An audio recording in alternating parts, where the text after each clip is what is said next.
Ngahiwi Apanui. I grew up in Te Reo, a place on the east coast.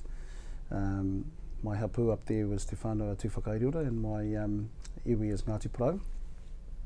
But my grandfather on my father's side is from up north, so that's from Ngāti Hine, which is around the Motatau area, and he came down to Ngāti Porou I think in the 1920s and married my grandmother, and my father was the second oldest of their children, and he was a henare, so if he had stayed around I probably would have been Ngahiwi Henare, which actually sounds really funny now, but yeah.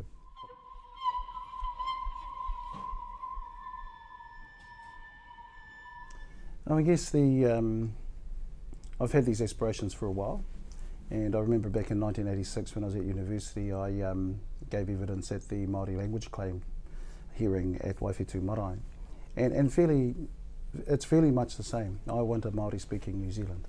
I want all New Zealanders to be able to speak English and Māori and to speak them really, really well. And I think music is a big part of that, right? And when I first got involved with music, it was about using music as a vehicle to promote that particular idea of New Zealand being a Māori language speaking country, of creating understanding of the Indigenous people through the learning and speaking of that language.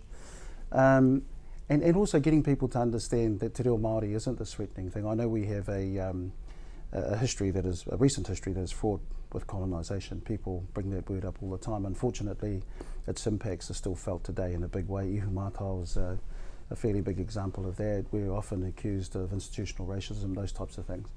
So it'll take a bit of time to get over, right? But that's not everything. That's something that we can do something about. It's not something we can compartmentalise and push to one side. It'll always be there, but it is something that we can actually say, okay, well, that's a part of our history, okay, but we're doing something now about the future. And the future for me is really, really important, because not everybody can give back a piece of land that was confiscated.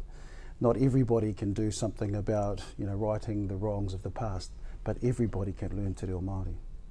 And then enjoy the benefits of being bilingual.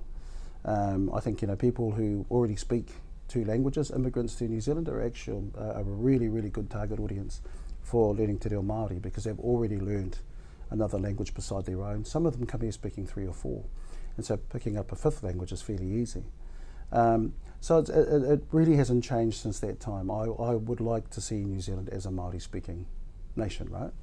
And that doesn't mean that people have to stop speaking English. It just means they can speak English and Māori together. So it's a vision that I continue to push through my work.